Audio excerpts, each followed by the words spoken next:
Va ora in onda la rassegna stampa.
Buongiorno Antonino, a te la linea.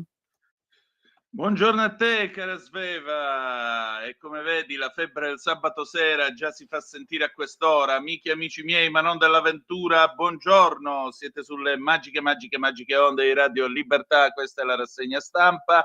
Io sono Antonino Danna e questa è l'edizione, la puntata di oggi, sabato 12 di luglio dell'anno del Signore 2025.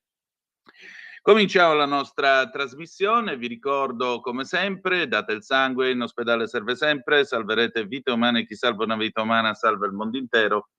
Secondo appello, radiolibertà.net, fesso chi non lo legge, perché vi perdete un bellissimo giornale online dove ci sono liberamente il direttore responsabile Giovanni Sallusti, gli auto da fede di Giulio Cainarca, la rassegna stampa di Sebivarin e molte altre videopillole e interventi interessantissimi. Coordinate a cui incrociamo 340 670 9659 per le vostre zappe o WhatsApp, oppure il telefono 0292947222 quando ve lo dirò io, e cioè dopo le 9:35. Oggi non ci sarà il garage dell'Alfista, così useremo la parte, diciamo, lo spazio della nostra trasmissione dedicata all'Alfa Romeo lo utilizzeremo per ricevere le vostre telefonate a commento delle notizie di oggi. Vi dico la verità, nell'augurare ancora una volta buon lavoro alla nostra Sveva, vi dico la verità, prima di andare in onda Sveva diceva ti sento carico. Devo precisare una cosa, non mi sento carico, io mi sento incazzato. Perché questa storia dei tizi che vanno all'orale di maturità e si rifiutano di darlo sta prendendo piede, e non è tanto lo spirito di emulazione quanto il fatto che ci siano dei sedicenti adulti che cominciano a dargli ragione. Li dobbiamo ascoltare, li dobbiamo capire. Ma io penso ai ragazzi della loro età che sono sbattuti al fronte in Ucraina, sia per l'esercito russo che per quello ucraino, o penso ai ragazzi di 18-20 anni che in Israele vanno a combattere a Gaza o vanno a combattere in mezzo ai tunnel o contro Hezbollah e così via, e mi rendo conto di come veramente noi altri siamo fortunati, 80 anni di pace ci hanno ridotto a parlare di cazzate. Comunque, a parte questo, andiamo a vedere adesso le agenzie con le principali notizie del mattino. Eccole qui. Abbiamo l'ANSA, ucraino, massiccio attacco russo con droni e missili nella notte, inclusa la regione di Kiev. A Leopoli, nell'ovest, è scoppiato un incendio. La Polonia e i paesi alleati schierano i caccia, armi e sanzioni. Trump pronto alla svolta contro Putin. Ha detto che lunedì ci sarà big announcement, grosse notizie sulla Russia. Il delitto di Garlasco, un DNA maschile ignoto sul tampone orale di Chiara Poggi. In località Latte, bimbo di 5 anni disperso a Ventimiglia, speriamo lo ritrovino presto. La guerra commerciale stangata USA sul Canada, il tycoon, ora tocca all'Europa. E poi gli europei femminili, l'Italia perde 3-1 con la Spagna, ma va ai quarti, le azzurre tornano tra le migliori 8 dopo 12 anni, lacrime del CT Soncin, uno dei momenti più belli della mia vita.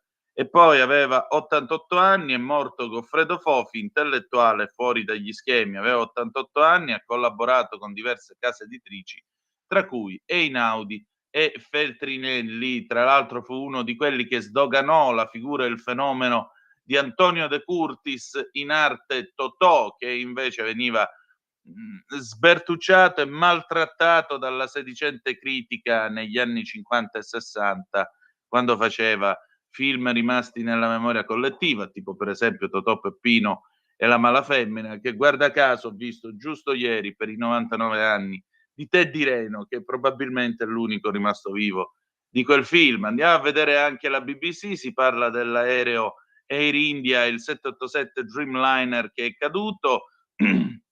È venuto fuori che qualcuno ha staccato gli interruttori del carburante e quindi ha spento i motori poco prima della caduta dell'aereo Air India che ha ucciso 260 persone. Lo dice il report preliminare e tra l'altro dalla scatola nera che registrava le voci nella cabina di pilotaggio, uno dei piloti chiede all'altro per quale motivo hai staccato il carburante. Quindi qualcuno ha volutamente, uno dei due piloti ha volutamente deciso di tagliare l'alimentazione al motore. Tra l'altro viene spiegato che gli investigatori dicono che questi interruttori appunto che tagliano l'alimentazione del carburante ai motori sono stati progettati per impedire l'attivazione accidentale, devono essere prima tirati su per essere sbloccati prima di essere spinti in avanti e quindi tagliare l'alimentazione. È un sistema di sicurezza che addirittura arriva dritto dritto dagli anni 50. Sono altamente affidabili e naturalmente hanno anche degli ulteriori coperchietti che impediscono che siano toccati accidentalmente.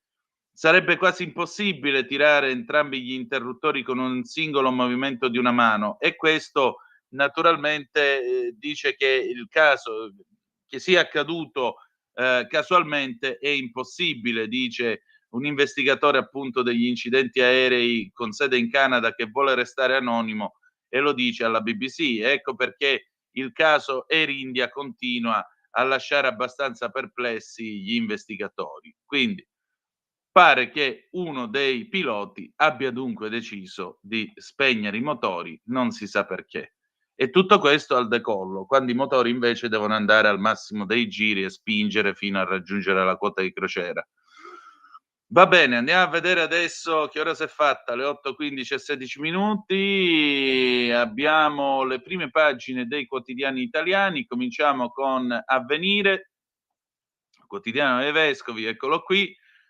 Il Fatto, più missili che mattoni, conclusa a Roma l'iniziativa per la rinascita del paese attaccato, Zelensky soddisfatto, UE più unita, alla conferenza per Kiev l'enfasi resta più sulla difesa armata che sulla ricostruzione. Trump torna a riarmare di Patriot l'Ucraina ma utilizzando i fondi della NATO.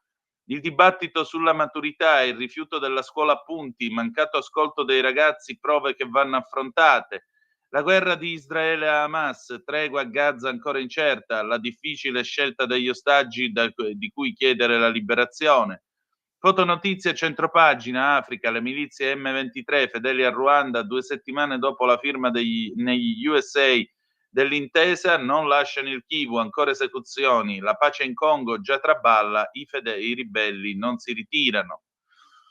Corriere della Sera, mitico corrierone, Trump, armi a Kiev, paga la NATO, triangolazione con l'alleanza sui Patriot, sostegni per 300 milioni, spese militari, Meloni vede Dombrovskis. Dazi, in arrivo la lettera del leader USA, giù le borse, come si prepara l'Europa? Di spalla, non è di Stasio Sempio, continua la telenovela di Garlasco, trovato un DNA maschile ignoto nella bocca di Chiara Poggi, pare però che possa essere il DNA di un assistente che ha sostanzialmente contaminato l'autopsia di Chiara Poggi inavvertitamente. L'intervista a Cingolani, aiuti, piano di interventi, l'Ucraina dia un'opportunità, spiega Roberto Cingolani, amministratore delegato di Leonardo. Crisi internazionale e stato sociale, più difesa meno welfare, il dilemma, le vie d'uscita. Di spalla il caso, nessun guasto o anomalia, la strage Air India, chi era in cabina ha spento i motori, lo abbiamo già raccontato attraverso la BBC. La tragedia in spiaggia, parla il padre, così Riccardo è morto in quella buca di sabbia, 17 anni almeno. Ero a 2 metri, non mi sono accorto di nulla, Riccardo non ha gridato, lo strazio del padre del 17enne morto nella buca appena scavata nella sabbia. Fotonotizia centropagina, Wimbledon, il numero 1 sconfigge Djokovic in 3 set, domani c'è Alcaraz per Sinner e la quarta finale slam consecutiva. Il Fatto Quotidiano, Guardia di Finanza, l'informativa su Galvagno, il suo fedelissimo indagato, caso Tangenti in Sicilia, la russa citato 27 volte. Inchiesta per corruzione, la procura indaga sui fondi regionali finiti ai soliti amici. Cateno De Lucas è riconosciuto in uomo 56. Il report investigativo è pieno di omissis e nomi inventati per il bavaglio Nordio. Panico a destra. Andiamo avanti con Il Giornale. Garlasco, altro pasticcio, spunta un DNA misterioso, dubbi sull'assistente del medico legale, trovate tracce ignote, l'ipotesi di una contaminazione. E in alto la beffa, l'Europa stanga le sigarette, tiene i soldi per sé, €1 in più a pacchetto, a Bruxelles 15 miliardi che attualmente vanno agli stati. Le strategie di Trump, le armi USA all'Ucraina, ora le pagherà la NATO. E poi abbiamo una fotonotizia a centropagina, Molinari sui Propal, minaccia alla stampa, l'allarme più pericoloso. Ancora l'aereo precipitato dell'Air India, incubo ad alta quota, ipotesi suicidio dei piloti. Il Tempo, bellissimo questo titolo, molto immaginifico, peccato che non lo possa vedere chi ci sta seguendo per radio. C'è un'Italia che attacca, anni di svendite dei gioielli del Made in Italy nel silenzio complice della sinistra, ma ora si cambia. La stabilità del governo Meloni consente ai grandi gruppi industriali di comprare aziende all'estero, da Ferrero a Mediaset fino a Unicredit, ecco chi approfitta davvero del momento d'oro del paese. Maturità e polemiche, scena muta all'orale, ma i prof li promuovono, Val di Tara, se lo fanno ancora devono essere bocciati, il problema è che saranno bocciati dal 2026. La proposta degli azzurri, il piano di Forza Italia per la salute, taglio delle liste d'attesa, case di comunità, giovani anziani, la sfida ai italiani. E ancora Garlasco, nella bocca di Chiara Poggi trovate il DNA di un uomo ignoto, il colpo di scena dal tampone orale mai analizzato in 18 anni, ma non è di esempio di Stasi. Poi l'orrore in villa, Kaufman sbarca in Italia, minaccia, picchiato dagli agenti, ora li denuncio, ha anche detto che siamo un popolo di mafiosi. E poi finalmente i nodi Dem verso le regionali, dopo Gianni si apre il caso Puglia, De Caro non vuole Emiliano e Vendola, e il momento più divertente della rassegna stampa, il tempo di Osho, eccolo qui, Sanchez, casa coi soldi dei bordelli, così crolla l'idolo della sinistra. C'è Sanchez, il premier spagnolo, che sta meditando comodamente seduto sulla sua poltrona alle Cortes e dice tra sé e sé: è proprio il caso di dire che sto governo sta a puttane. Date una medaglia a quest'uomo, vi prego. La Repubblica, Trump minaccia Putin, il presidente USA, subito sanzioni a Mosca e di nuovo le armi a Kiev, paga la NATO, dazi, Canada al 35%, l'Europa resta in attesa. Ancora di spalla, vedete Garlasco, il DNA di uomo ignoto nella saliva di Chiara Poggi, il personaggio Goffredo Fofi, addio al maestro con la minuscola, e poi Sinner domina Djokovic, un'altra finale con Alcaraz, eccolo qui, il pel di carota vincente nella fotonotizia a centro pagina. La Stampa, armi a Kiev, beffa Trump, io vendo, paga la NATO. L'ultimatum del presidente americano a Putin, lunedì via alle sanzioni, chiusa la conferenza di Roma, 40 accordi per l'Italia tra ricostruzione e industria bellica. Di spalla, il dibattito, scena muta alla maturità, assurdo bocciare, no, è giusto così. Vedete, c'è anche gente che ha superato i 18 anni che si permette di scrivere che è giusto andare a fare sta roba, no? Vabbè. Voi pure arrivate la mattina al vostro posto di lavoro, il vostro datore di lavoro vi dice qualcosa, fai questa cosa qua, e voi gli rispondete no, non lo faccio perché tu mi consideri un numero. E poi dopo a fine mese pagate il pranzo con i buoni visibilità. Andiamo avanti, a 30 anni qui fotonotizie, a 30 anni dalla strage di Srebrenica, il ricordo delle vittime, il gelo delle parole di Rutte, memorie di un genocidio. La Verità, salta fuori una riunione tra Mattarella e i commissari sul MES, l'UE prova a tramare col Colle per esautorare il Parlamento. Nel verbale si parla dell'importanza dell'entrata in vigore del trattato e non c'è dissociazione da parte di Re Sergio, ma le Camere hanno detto no e il capo dello Stato non ha alcun titolo per occuparsi della materia. E già, siamo ancora una repubblica parlamentare, malgrado tutto. Fotonotizie a centropagina, il problema di Ursula è tedesco e del PPE come lei, Merz non è d'accordo su nulla. Di spalla, creata la società, gioco dell'oca delle armi con Kiev, si inizia coi droni. Si tenta il blitz aggirando l'unanimità, l'Europa vuole accaparrarsi le tasse sul tabacco e aumentarle. Ancora, Emiliano prende in giro le donne, De Caro, lo strombazzato e assai discutibile finanziamento per gli ovuli congelati dura un anno, poi tocca pagare. Guerra tra il governatore e il candidato a succedergli, grane per la Schlein anche in Toscana e Campania.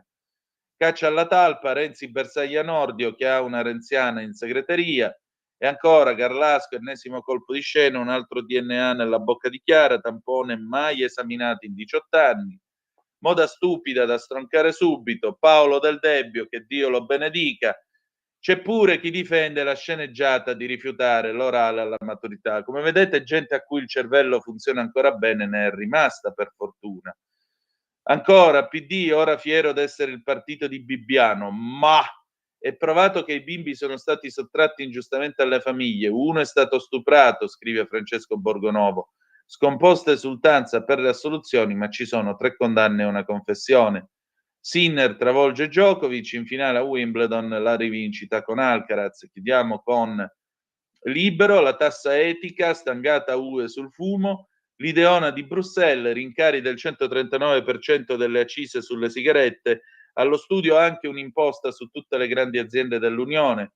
Albanese sanzionata a straparla, PD e 5 Stelle con lei, chiama mafiosi gli americani, la sinistra ha la sua federatrice. Questa è l'inviata che avrebbe dovuto occuparsi dei rapporti tra Israele e Palestina, che è invece smaccatamente pro-Pal.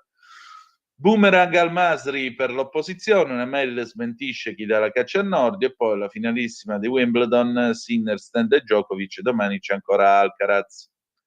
Diamo un'occhiata alla prima pagina di Italia Oggi, eccola qui. Censimento sui bonus edilizi, amministratori condominiali costretti a trasformarsi in 007 per capire chi ha diritto o no agli sconti fiscali sull'abitazione principale, per poi comunicarlo alle entrate. Lo scrive Giuliano Mandolesi a pagina 21. Carlo Valentini a pagina 5, Ponte sullo Stretto, ci siamo, in autunno aprono i cantieri.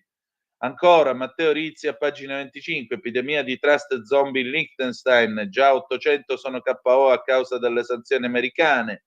E poi implacabile come sempre il diritto al rovescio di Pierluigi Magnaschi, eccolo qui. La rivoluzione industriale, iniziata poco più di 2 secoli fa, è riuscita a trainare gran parte dell'umanità in una condizione di relativo benessere. A farlo uscire da una situazione in cui la fame, le malattie e le violenze erano esperienza quasi quotidiana per gran parte della popolazione. Con la rivoluzione digitale, iniziata da meno di 50 anni, siamo invece passati da una penuria di informazioni a un eccesso di informazioni. Internet, i cellulari, ora l'intelligenza artificiale ci inondano ogni giorno con una quantità di dati e immagini che nessun pensatore o studioso dei secoli passati si è mai sognato di avere a disposizione. Possiamo comunicare con chiunque a qualunque distanza, gratis. Eppure non c'è mai stata una gioventù impaurita, arrabbiata e fragile come l'attuale. Una generazione sazia e disperata, come disse una volta il Cardinal Biffi. Come mai? Bella domanda. Ad avercela una buona risposta a una domanda del genere. Le 8, 27 minuti e 20 secondi, andiamo a dare un'occhiata adesso alle ultime ire di Trump, appunto, cosa vuole fare il presidente. Andiamo a vedere Repubblica e vediamo soprattutto, ecco qui. Armi a Kiev, paga la NATO, Trump avvisa Putin, prepara nuove sanzioni. Il presidente americano lunedì saprete cosa succederà. Zelensky conferma la ripresa delle forniture militari. Il Cremlino corre ai ripari con una proposta. Ha visto i droni russi che sparavano contro un ospedale ucraino per la maternità? Lo so, vedrete cosa succederà. Adesso tutto ruota attorno a quel cosa minacciato da Trump, rispondendo ai giornalisti che gli chiedevano di commentare l'ultimo barbaro assalto dell'ex amico russo Putin contro i civili a Kharkiv, che solo per caso non ha provocato una nuova strage di innocenti, ma solo molta paura. Una cosa che accadrà è già nota: il presidente ha sbloccato le forniture militari fermate dal Pentagono e tornerà a mandare armi a Zelensky per circa 300 milioni di dollari, usando per la prima volta la Presidential Drawdown Authority utilizzata in passaggio solo da Biden. La seconda, almeno in base alle ipotesi di fonti ben informate, potrebbero essere le sanzioni secondarie da annunciare lunedì. Non solo il via libera al Senato affinché arrivi la proposta di legge bipartisan che gli darebbe l'immediata autorità per imporle, ma forse anche il dettaglio di cosa si sta per rovesciare su paesi, aziende e banche che ancora aiutano Mosca a vendere i propri prodotti, quelli energetici in particolare, aggirando le misure della comunità internazionale. Questo a meno che la nuova proposta per i negoziati consegnati in Malesia dal ministro degli esteri Lavrov al segretario di Stato Rubio non contenga novità così stravolgenti da frenare l'indurimento delle posizioni di Trump contro Putin. Parlando all'NBC, il presidente ha spiegato così il nuovo meccanismo per le forniture militari all'Ucraina. Invieremo armi alla NATO e la NATO le pagherà al 100%. Manderemo i Patriot alla NATO e poi la NATO li distribuirà. Questo dovrebbe risolvere il problema chiave dei costi, su cui il capo della Casa Bianca accusava l'Europa di aver pagato molto meno degli USA, il che era vero in termini di forniture militari, non di aiuti economici in generale. Secondo la Reuters, il presidente non ha solo cancellato il blocco voluto al Pentagono, come confermato ieri dallo stesso Zelensky, ma adesso si prepara a inviare subito a Kiev armi per altri 300 milioni di dollari. Il pacchetto definito giovedì sera, oltre ai Patriot, includerebbe almeno missili per sistemi HIMARS e proiettili di artiglieria da 155 mm. Per questa consegna, Trump dovrebbe appunto usare per la prima volta la Presidential Drawdown Authority, che gli dà la possibilità di attingere rapidamente alle risorse. Da adesso pausa, meteo e poi torniamo dopo aver ascoltato Abbronzatissima di Edoardo Vianello, 1963. A tra poco.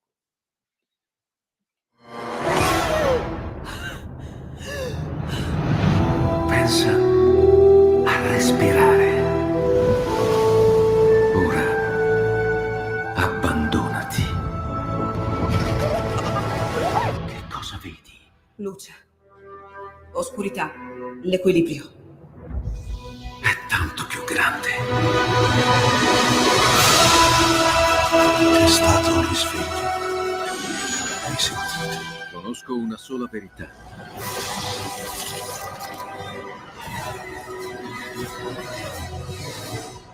Movie Time ti fa entrare nel vivo del cinema, ti fa sentire come se fossi tu il protagonista del grande schermo.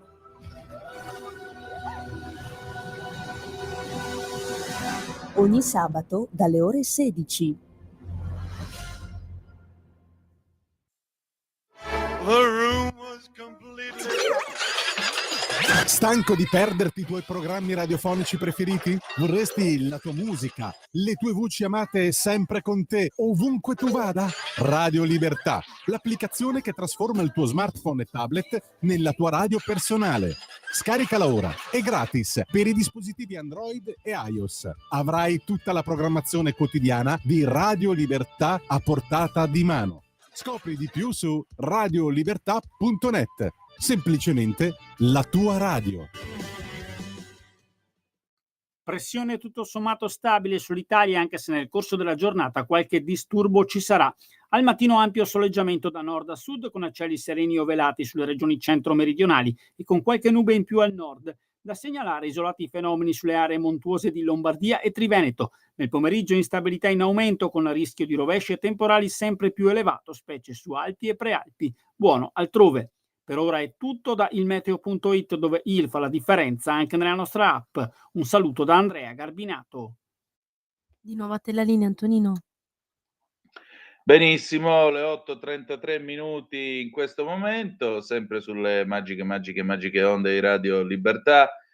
Allora, continuiamo la nostra rassegna stampa con un'altra notizia che va a complemento di quello che vi abbiamo detto prima, con Trump che si prepara a questo big announcement, grande annuncio sulla Russia, e che nel frattempo ha già dato altri 300 milioni di dollari di armi agli ucraini. A pagina 4 della Repubblica in edicola stamane c'è lo scudo high-tech italiano del porto di Odessa contro i sabotaggi russi.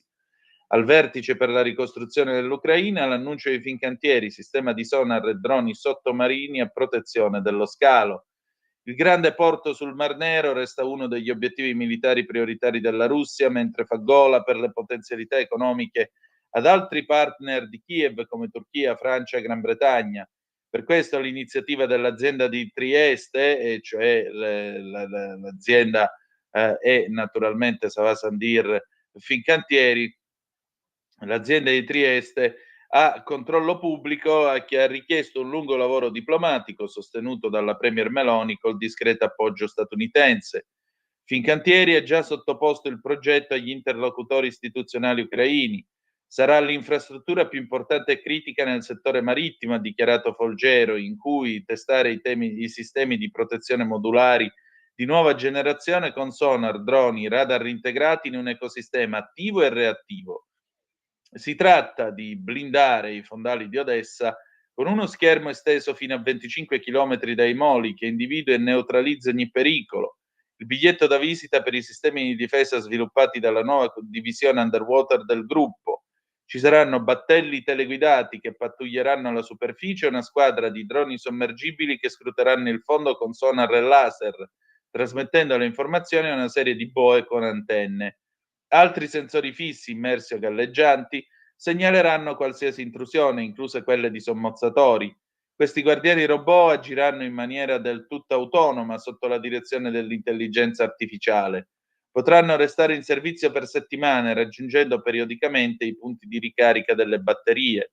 I vertici della difesa di Kiev avranno a disposizione una mappa dinamica di quello che avviene sui fondali, composta sempre dalla IA, fondendo i dati rilevati dagli diversi strumenti. Ogni anomalia sospetta verrà evidenziata. Il problema non è solo fronteggiare le incursioni militari, come il posizionamento di mine o i raid di sabotatori, ma anche prevenire le situazioni ibride mercantili in grado con le ancore di danneggiare le condotte o cavi delle comunicazioni digitali.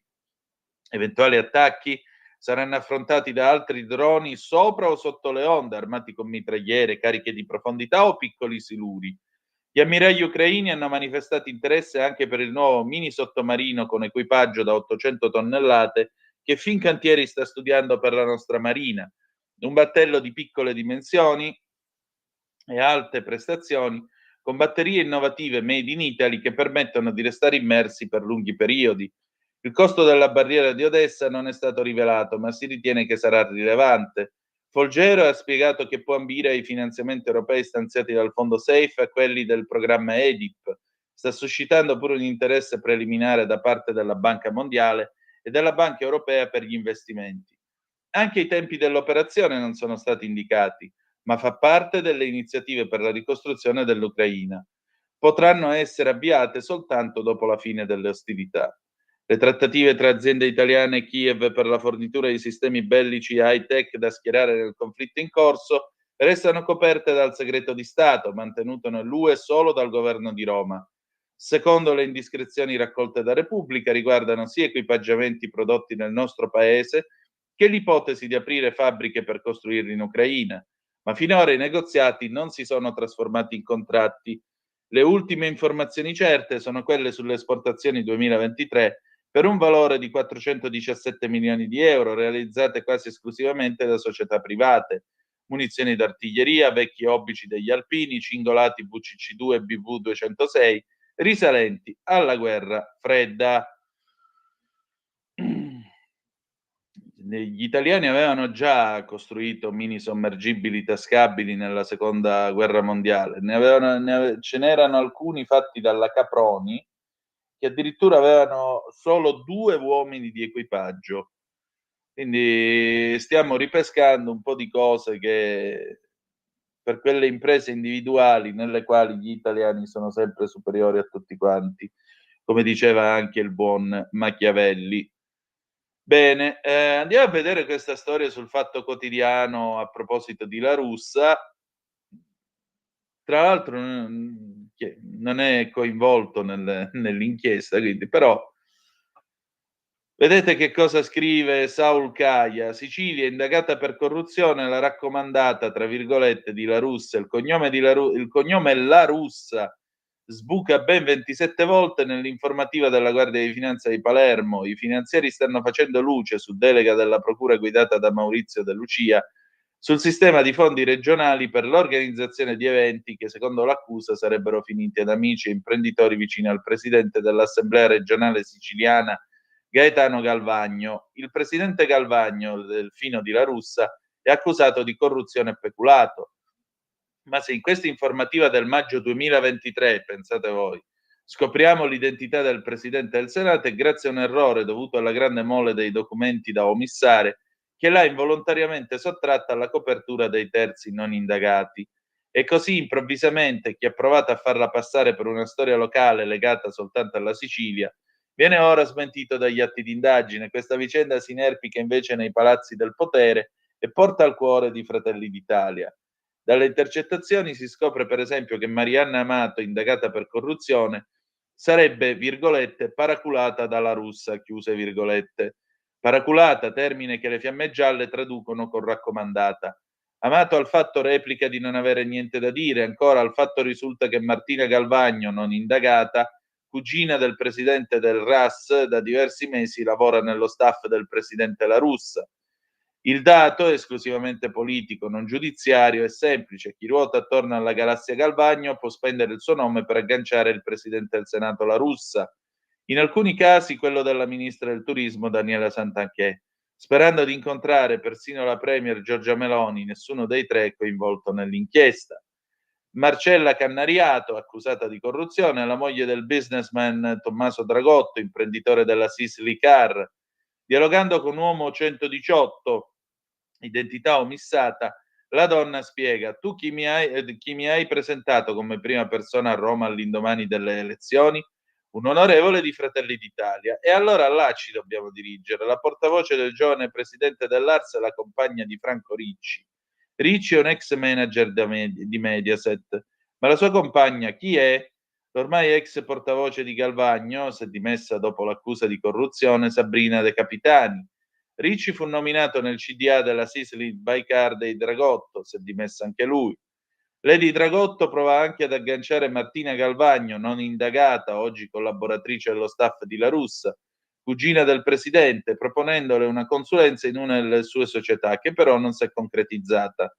E ancora, dal presidente del Senato, spiega De Capitani in alcune conversazioni, dipenderebbe direttamente l'assessore regionale ai beni culturali Francesco Scarpinato, Fratelli d'Italia.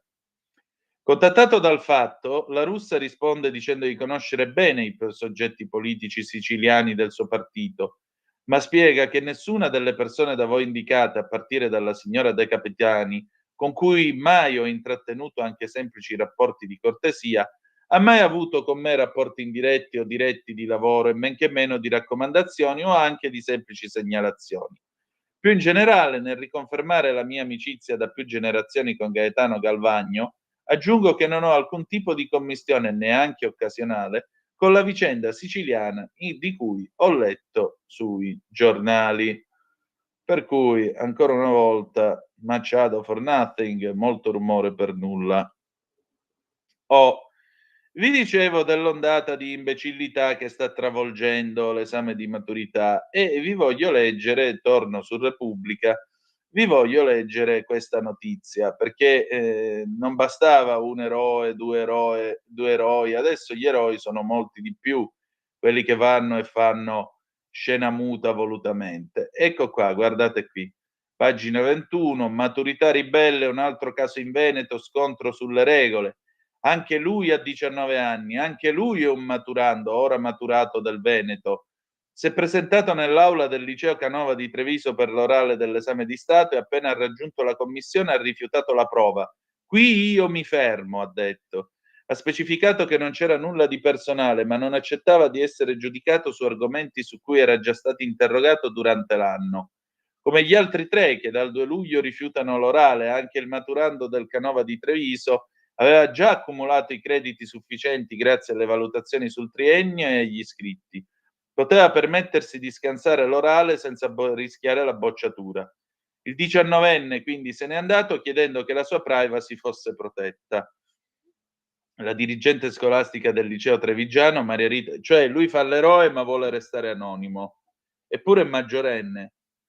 La 19enne scolastica del liceo trevigiano Maria Rita Ventura ha raccontato: una volta entrata al colloquio non ha voluto rispondere alle domande, contestava la struttura dell'esame.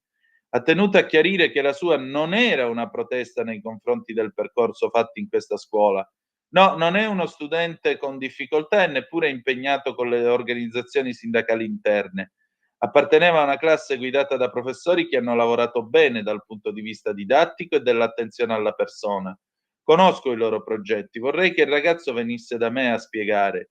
Gli direi che la scuola non può fare a meno dei voti, ma che quei giudizi non rappresentano una selezione, piuttosto un modo per indicare limiti e potenzialità ai discenti e così aiutarli a orientarsi.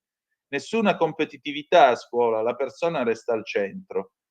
Lo studente del Canova è il quarto che rifiuta la prova orale della maturità in questo luglio d'esami. Hanno detto no in precedenza Gianmaria Favaretto dello Scientifico Fermi di Padova, Maddalena Bianchi liceale di Belluno e un ragazzo laziale trasferito durante l'ultimo anno in un liceo paritario di Firenze. L'effetto emulazione sta prendendo corpo, sottolinea Soranna Monialfieri, esperta di politiche scolastiche nel Consiglio Nazionale Scuola della Conferenza Episcopale. Fin qui la notizia. Dopodiché ne nasce il dibattito e uno va a vedere Avvenire e trova questo pezzo di Paolo Ferrario a pagina 5. I 4 ribelli dell'orale della maturità ci ricordano che i voti non fanno scuola. Fa discutere la scelta di boicottare la prova orale. Corsini, Roma 3 non si riconoscono in questo sistema di valutazione. Grassucci, scuola.net, capire le motivazioni. Giannini, Msac, manifestato un disagio, ma non è bello chiudere così. Sentite che roba, perché è giusto che voi lo sappiate.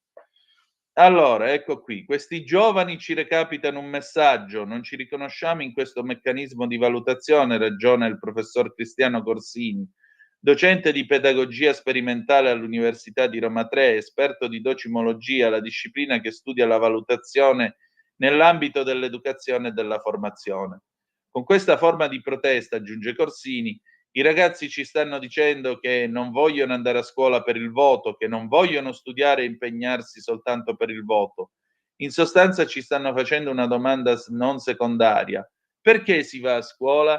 A che cosa serve andare a scuola? Cioè, se siamo arrivati all'anno 2025, le leggi Casati sulla pubblica istruzione sono del 1859, preesistono al Regno d'Italia. Ora, se dopo 166 anni di pubblica istruzione in questo paese Io devo sentire un professore universitario che dice che i ragazzi ci stanno chiedendo a che cosa serva la scuola, vuol dire che molto probabilmente, la scuola ha fallito ampiamente. Non so voi, 340 670 9659, Sveva, se ci sono delle zappe girale pure che sono benvenute. Thank you. Aspetti assolutamente centrali, continuiamo qua su Avvenire, che dovrebbero forse essere affrontati ben prima di arrivare alla maturità, che della scuola è l'atto conclusivo. Considero quello dei ragazzi un contributo prezioso al dibattito sul rinnovamento della scuola, sottolinea il professor Corsini, che a sua volta contribuisce alla discussione con 2 spunti. Il primo riguarda la struttura della prova orale della maturità, sforzarsi a tutti i costi di creare collegamenti, a volte davvero forzati, tra discipline diverse è poco utile e poco autentico, e rischia soltanto di scadere nel nozionismo fine a se stesso, che certo non entusiasma gli studenti, rilancia Corsini, che affronta anche la questione del voto, che non può essere il fine dell'insegnamento e dell'apprendimento. La scuola, conclude il docente universitario, non può ridursi a erogare premi e punizioni e stilare classifiche. Una scuola pensata così non piace ai ragazzi e noi adulti dovremmo cercare di ascoltarli di più. Quasi definitivo il giudizio di Daniele Grassucci, direttore di scuola.net, portale di riferimento degli studenti, oltre 7 milioni di utenti tra sito e social media. Gli studenti hanno semplicemente reso manifesto il valore che la società attribuisce all'esame di maturità, 0, esordisce il fondatore della piattaforma che quest'anno festeggia i 25 anni di attività. Il voto di maturità non serve nei concorsi, non serve nei colloqui di lavoro che puntano su che cosa effettivamente fare. E aggiunge Grassucci, senza rischiare nulla, avendo già raggiunto il minimo per il diploma, i ragazzi hanno semplicemente sfruttato un bacco del sistema per far sentire la propria voce, o anche banalmente per avere il loro quarto d'ora di celebrità sui social, visto che la maturità è diventata anche instagrammabile. Oggi l'esame è diventato una specie di palcoscenico, aggiunge Grassucci, su cui i ragazzi vogliono esprimere se stessi, con messaggi per la gran parte di commozione e felicità per il traguardo raggiunto, ma anche in questo caso di ribellione a un sistema in cui non si riconoscono più. A noi adulti il compito di capire che cosa li spinge a queste forme di protesta. Sui tanti limiti dell'esame Antonino, si sofferma... scusami, Sì, c'è una chiamata quando vuoi. pronto, chi è là?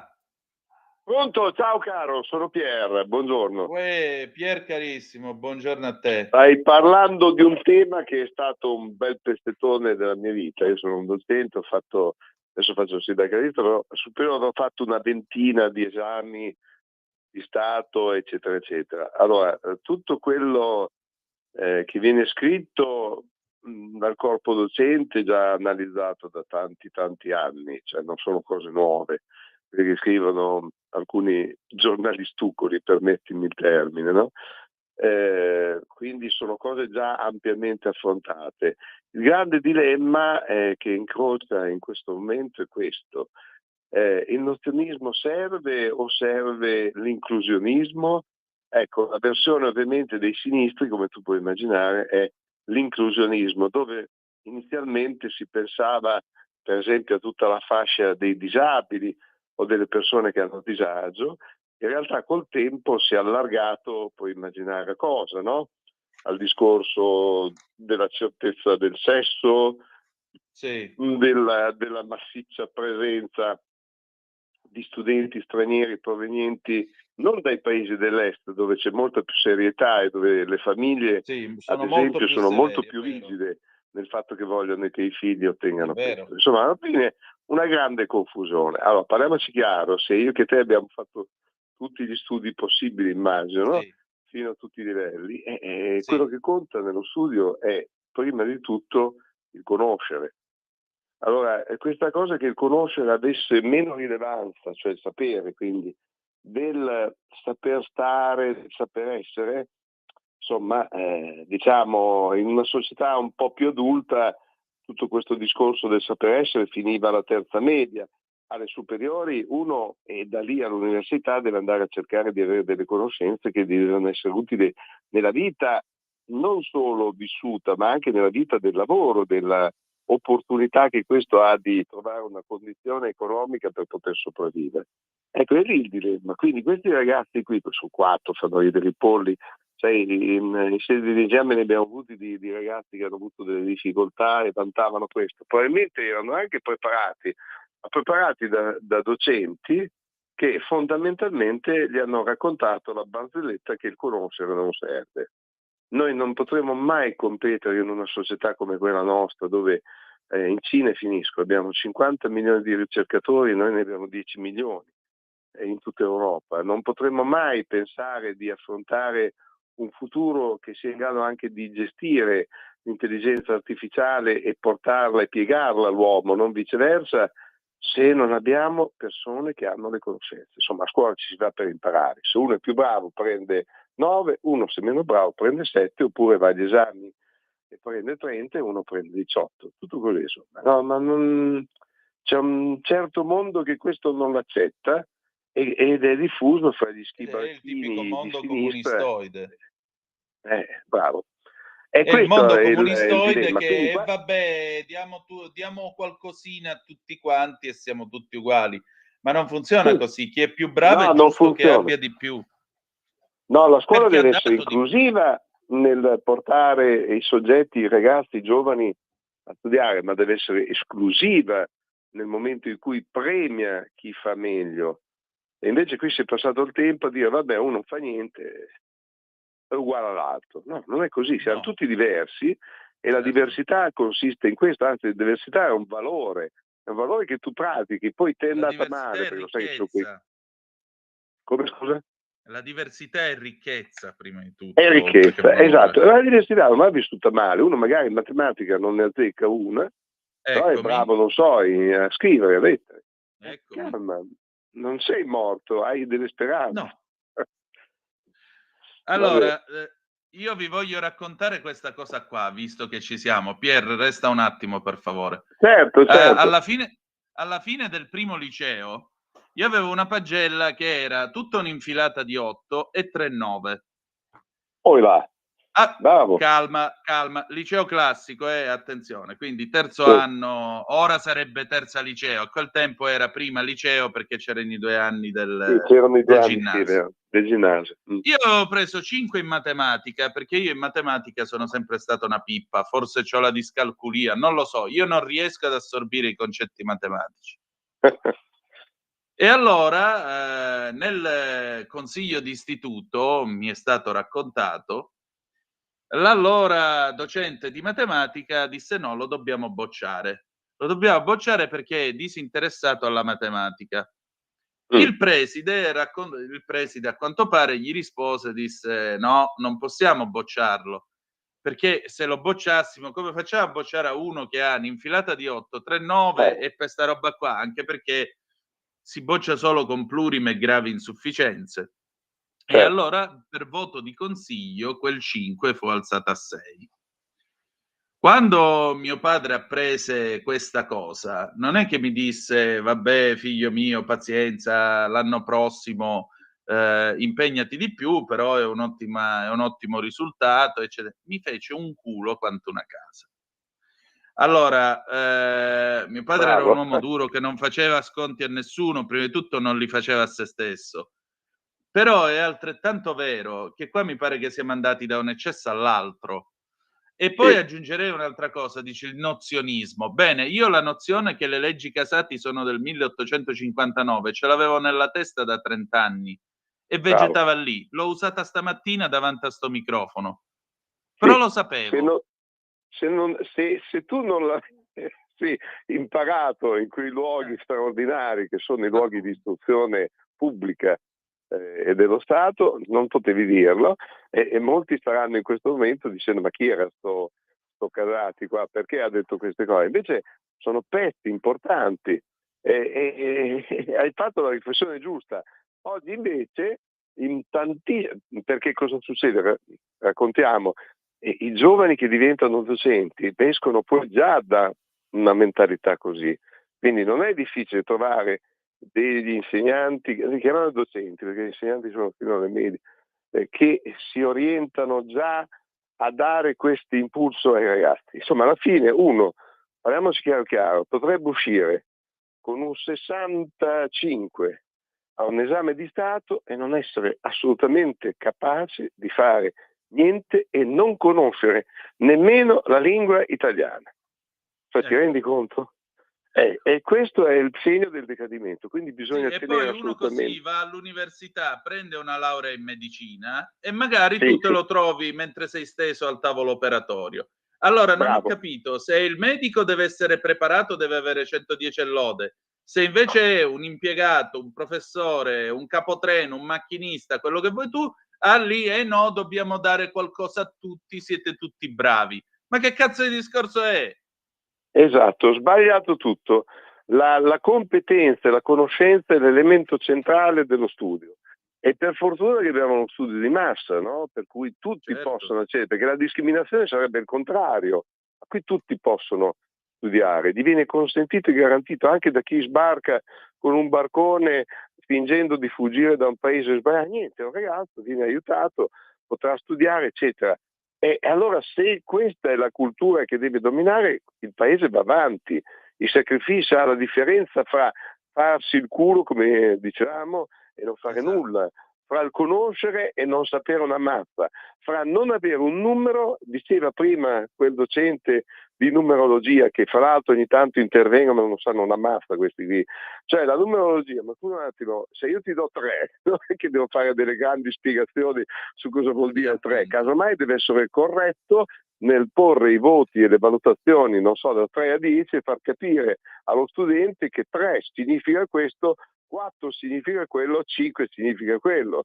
Che tu vai a fare tutti questi ragionamenti di docimologia sul sistema di valutazione, volendo imporre a persone che hanno più esperienza di te, conoscenza di te, di migliaia e migliaia di ragazzi, vuol dire che non hai capito niente, ma neanche all'università puoi insegnare in quel modo lì, perché è sbagliato. Ecco, allora, no, ma Pier, dimmi. La cosa che più mi fa incazzare, tra l'altro, di quello che ha detto sto professore è l'esame orale, perché devi costruire dei collegamenti tra materie completamente diverse. E la rete internet è basata sul principio del collegamento tra siti e realtà diverse. Cioè la macchina stupida, perché il computer è una macchina stupida, la macchina stupida è in grado di farlo e tu non lo devi fare perché questo non serve. Certo, e poi pensare all'altro presupposto amato dai giornalai di Repubblica, fra virgolette, perché voglio offendere per forza, è quello che comunque non è importante che tu sappia realizzare un prodotto, no? L'importante è che tu sei passato da lì e hai avuto un titolo. Allora, perché poi c'è stato il dibattito in passato, cioè vale la pena fare gli esami? Vale la pena lavorare per lo Stato e si entra per concorso e vincere un concorso? Appunto. Secondo me, allora chiariamola però, perché se tutto è uguale a niente e niente è uguale a tutto, allora il tuo medico non ti curerà mai, il tuo ingegnere farà crollare i ponti, il tuo docente è ignorante come una capra, il tuo avvocato non sa nemmeno cos'è una norma, non conosce il codice penale, non conosce il codice civile. È una riflessione importante. Io penso che chi ci stia ascoltando, te che sei sempre uno dei più attenti a queste tematiche, oggi possa riflettere e quindi non buttarmelo in cacciara, ma ha fatto bene il ministro Valditara, che ha detto chiaramente, perché dobbiamo chiarire una cosa, da Berlinguer, il nome poi di tutto un programma, se uno fa l'esame e anche non fa la parte orale, ma ha già raggiunto il 60, che è il voto minimo, no? È come fosse il 6, no? È già a posto. Quindi, poi, invece lui introdurrà, stanno studiando insomma una norma che dice che chi si rifiuta di fare l'orale si attacca al tram e viene bocciato. Punto. Sì, però tu ti rendi conto che ci vuole la norma quando invece dovrebbe essere una roba di buon senso. È normale. Sì, ma poi sono anche convinto che quando arriverà in Parlamento, che cercheranno di nascondere in mezzo a dei decreti che parleranno di mezzo mondo, la sinistra impettita e combattente che troverà le fotocopie o digitali di questi giorni tirerà fuori questa storia che invece non ha senso e fin già visto. voi la mia opinione proprio lo dico con tutta schiettezza, Sì. conto anche andate a fare in culo. Sono pienamente d'accordo. Grazie Pier, grazie di cuore. Buona giornata, buon weekend. Grazie Ciao, a te. ciao. C'è Ciao. un'altra telefonata, però chiedo 10 secondi di pausa, che sono le 9 e la prendiamo subito. Sempre più liberi con La Tua Radio è il nuovo sito che mette in prima pagina opinioni, firme, notizie, uno sguardo nuovo e originale sui fatti che ci circondano. Il nuovo quotidiano online. Semplicemente radiolibertà.net. Di nuovo a te la linea. Grazie Sveva. Allora, prendiamo quest'altra telefonata. Pronto, chi è là? Pronto, sono Marco da Settimo. Buongiorno. Buongiorno. Ma io mi chiedo, questo professor Orsini dove vive? Orsini. No, perché la vita è tutta interdisciplinarietà. Quando il tuo capo ti chiede, al lavoro ti chiede una cosa, tu non è che puoi dire aspetta, vado a vedere, devo ragionare, devo fare i collegamenti. No, li devi fare subito. Esatto. Quindi un professore universitario che mi viene a dire una cosa del genere, che i collegamenti tra le discipline sono inutili e assurdi, vuol dire che non ha capito nulla, va esonerato dall'insegnamento. Guarda, è una Scusa critica lo sfogo, ma... No, prego. È Io così. dico solo... No, guarda, ti dico una cosa. La cultura, aggiungerei, e questo lo diceva Umberto Eco, non un pericoloso fascista, è prima di tutto la capacità di sapere dove andare a reperire le informazioni. E quindi, a maggior ragione, il famoso link mentale, lo schema mentale, ti serve in tutte le cose della vita. Se stai corteggiando una ragazza, se stai convincendo un datore di lavoro a darti quel posto, se stai parlando in Parlamento perché quella legge che tu ritieni giusta deve passare, deve avere la maggioranza dei voti e così via. E così in ogni cosa della vita. E tu hai ragione sacrosanta nel dire questo, perché se no creiamo degli imbecilli che sono soltanto dei bamboccioni che per qualunque cosa vanno portati per la manina. Sì, però io sono buono, sono bello, sono inclusivo, quindi vado avanti nella vita. Ma che cazzo stai dicendo? Sì, e poi francamente in un mondo dove tutto si compra, quello che si impara lo si impara gratis, quindi tanto vale imparare il più possibile. Certo. E con questo chiudo. Esattamente, grazie carissimo. Allora, ciao e grazie a te. Grazie a te. Allora, nel frattempo io vi voglio leggere quest'ultimo pezzo, Antonino, poi chiamiamo... scusami, c'è l'ultima Sì. chiamata. Ah, pronto, chi è là? Pronto Antonino, sono Adriana. Adriana, guarda, ho ascoltato i 2 interventi, validissimi, sono pienamente d'accordo, ma veramente io ti pregherei di una cosa. Dall'alto appunto della tua preparazione, lavora con i giovani, cerca magari di invitare qualche giovane nello studio, vedete veramente di diffondere, perché qua si sta alterando veramente il valore della conoscenza.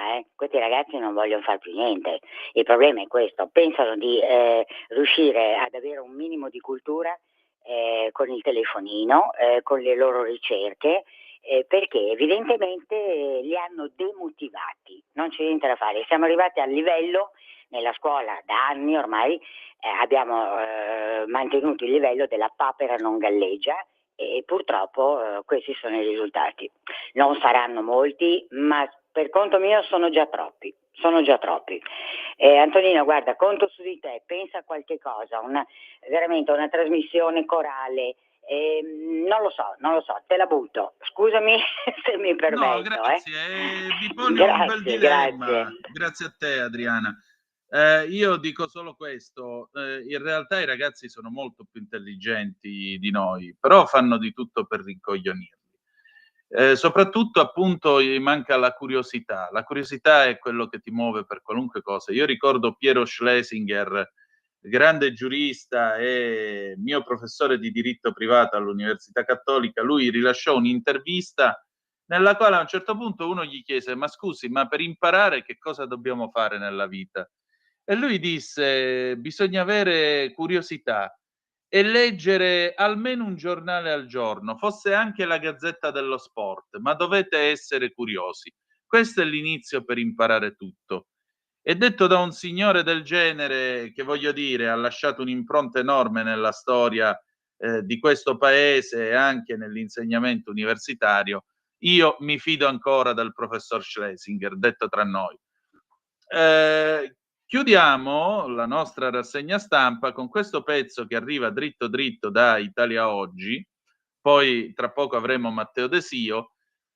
Giovanni Musso di Confindustria, il ponte sullo stretto decisivo per lo sviluppo del sud. Entro l'anno i primi cantieri, siamo su Italia Oggi, un'opera green unica al mondo, vanto del Made in Italy.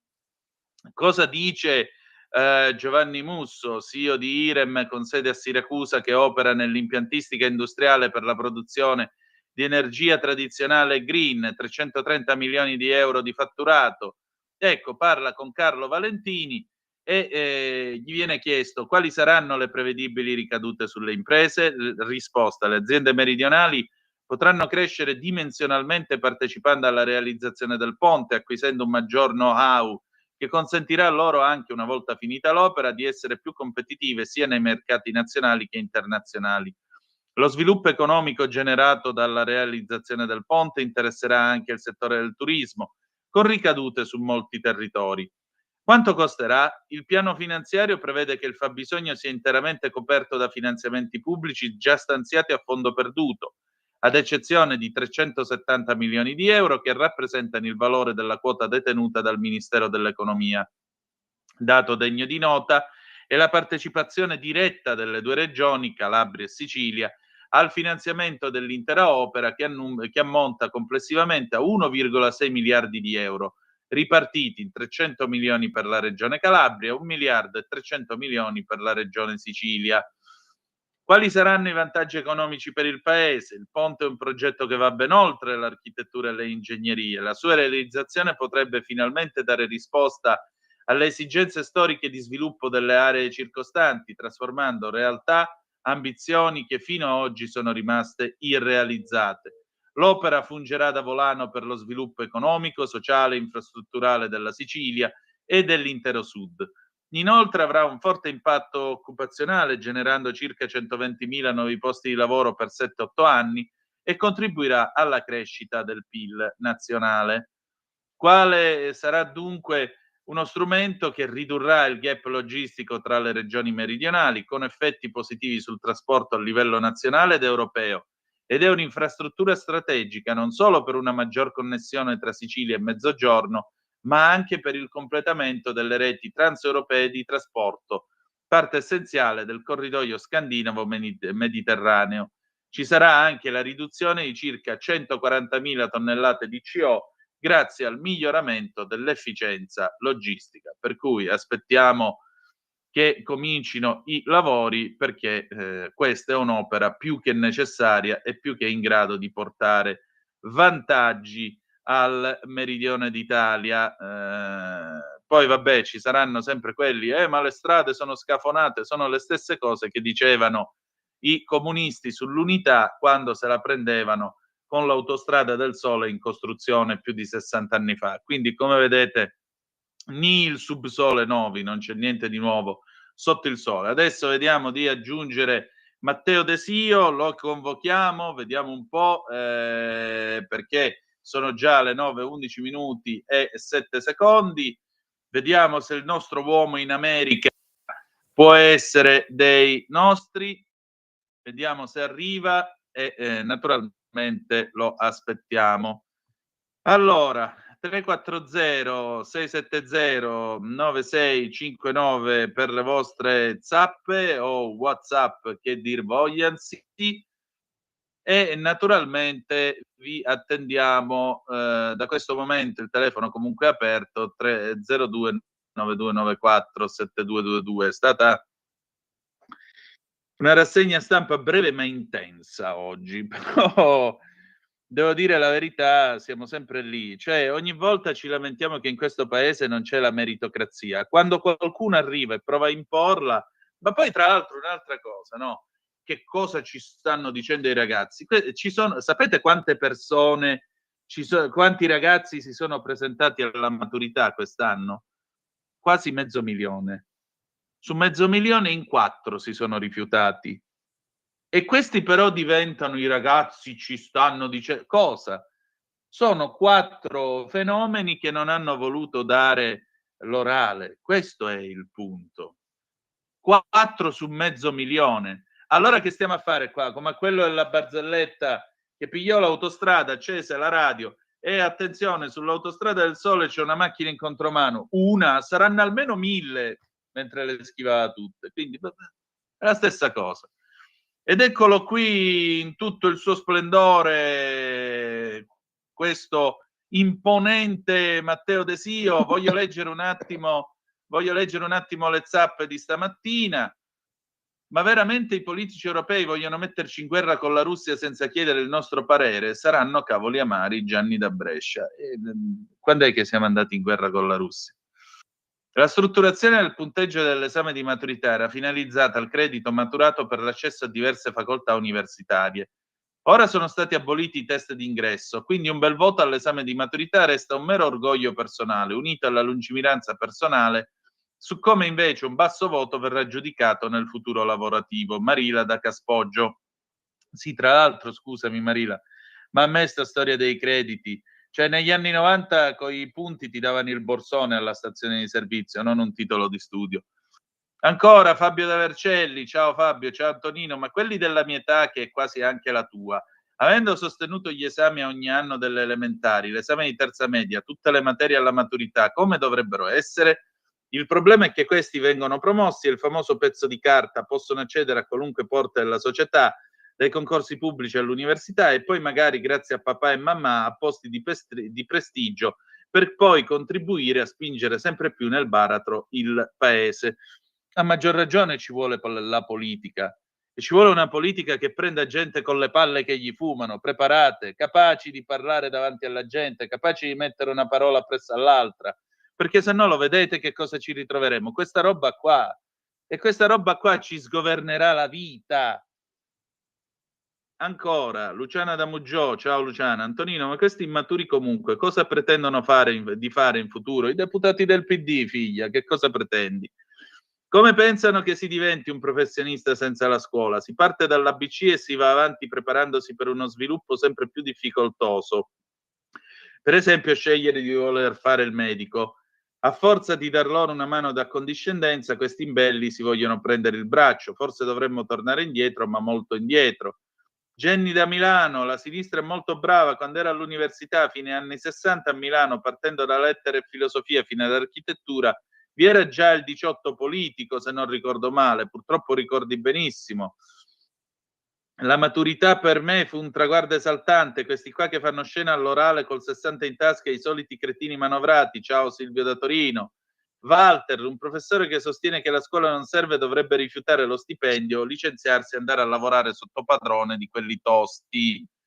Buona idea. Matteo, buongiorno, ben trovato. Buongiorno a te Antonino e anche a tutti i radioascoltatori, grazie per avermi qui. Grazie a te. A parte il fatto che vi vorrei ricordare che la scuola cinese, quella appunto che ci dà i punti con 50 milioni di ricercatori, si basa su uno schema che prevede severi esami di valutazione, e lì non gliene frega niente se si sono conosciuti negli ultimi anni, che pensate data al tempo di Confucio, cioè più di 3000 anni fa. Questi sono i cinesi. I cinesi mettono pure gli esami. Prego, Matteo. Anche ai funzionari statali alla fine dell'anno. Quindi... La perfezione, insomma, si raggiunge con la pratica cercando... e con lo studio. Esatto. E invece no, e invece non mi hanno conosciuto, il voto genera competizione, il voto qua, il voto là. Ragazzi, siete in una società capitalistica. Nella società capitalistica funziona che si va avanti per le proprie capacità. Chi più eccelle va avanti, punto. Certo, ci sono sempre le mezze cartucce raccomandate, pazienza, quelle ci saranno sempre, ma in generale in una società capitalistica conta il merito. Secondo voi Berlusconi quando prendeva la gente la prendeva perché era capace o perché gli stava simpatica quando costruiva l'impero televisivo? Berlusconi è diventato Berlusconi perché? Perché era Berlusconi, era uno che pensava avanti agli altri. Potete dire che volete, ma è stato uno dei più grandi imprenditori di questo paese. Prego Matteo, allora. Ma sto big announcement sulla Russia di Trump? Speriamo che sia un annuncio distensivo, anche perché negli ultimi giorni avete sicuramente letto, ci sono frasi di The Donald e anche di Putin, uno contro l'altro, che non lasciano presagire a qualcosa di buono. Speravo che con le manovre per quanto riguarda sia l'invio delle armi e il mancato invio poi, diciamo, fermato a un certo punto, fosse una strategia per cercare di tenersi buona la Russia, però ancora non vi è un'uscita in questa guerra in Ucraina che ci ha lasciato l'amministrazione Biden. Ecco. Senti, ma queste sanzioni indirette, appunto, che prevedono di colpire le nazioni che commerciano, che comprano i prodotti russi, addirittura un dazio del 500%. 500% che verrà imposto quindi a Cina e India prima di tutto, proprio dopo l'accordo che comunque si era faticosamente raggiunto con Pechino. Ecco, può servire davvero a fermare lo zar? E poi l'altra cosa che ti dico, fino a che punto era credibile la minaccia che Trump avrebbe fatto quando però non era ancora più presidente, la minaccia lanciata da Trump a Putin, se ci fossi stato io e tu avessi invaso l'Ucraina, io avrei raso al suolo Mosca. Allora, partendo dall'ultima domanda, secondo me la minaccia è poco credibile perché avrebbe generato una guerra nucleare, quindi diciamo che una volta rasa al suolo Mosca saremmo tutti nei bunker antiatomici, quindi si spera fosse più per mostrare la propria forza per quanto riguarda la politica estera. Diciamo che quello che ha portato il conflitto in Ucraina è stata una visione molto a breve termine dell'amministrazione democratica sia con Obama sia soprattutto con Joe Biden, perché si è arrivati sì a mandare le forze NATO per addestrare i soldati alle nuove tecnologie, ma arrivati poi dopo i nuovi missili, i nuovi aerei, sono dovuti tornare di nuovo a riaddestrare nuovamente i soldati ucraini, quindi tempo perso, risorse sprecate e un Biden, un Obama che erano contrari a una distensione con la Russia. Anche la stessa Hillary, che comunque ha partecipato all'amministrazione Obama, ha sempre visto la Russia e non la Cina come nemico degli Stati Uniti. Non hanno preparato il terreno però per una difesa del confine di uno Stato, possiamo dire, se non amico, in questo momento che perlomeno subisce, diciamo, un colono, forse, uno Stato colonizzato praticamente, detto volgarmente.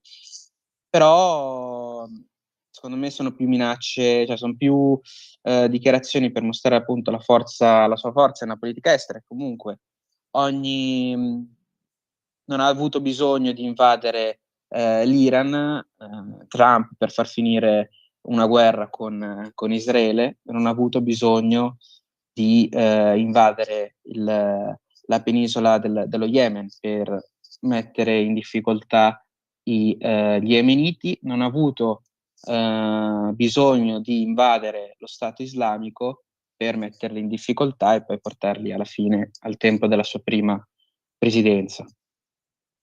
Certo. Senti, nel frattempo il Canada, che pure con Mark Carney, il suo primo ministro, aveva voluto fare il figo, ma noi, ma i dazi, ma cric e croc, alla fine si è beccato pure lui la sua bella bordata di dazi. E adesso all'Europa cosa tocca? All'Europa che tra l'altro è la stessa Europa che ha voluto distanziarsi dall'amministrazione Trump, secondo me sbagliando, mostrandosi anche, cercando di mostrarsi forte con l'Ucraina, facendo vedere di poter sostenere le spese con ovviamente i soldi dei cittadini che in questo momento sono ancora più in difficoltà. Un'Europa che non ha preparato, come dicevo prima, un'amministrazione Biden che non ha preparato il terreno in Ucraina, è un'Europa che non ha preparato invece un riavvicinamento politico con gli Stati Uniti, se non con l'Italia e la Germania, che sono mostrate più disponibili a collaborare con il presidente dello Stato alleato dell'economia in questo momento più forte nell'Occidente. Certo. Matteo, senti, mi sembra che questa presidenza Trump si stia dimostrando una presidenza molto particolare.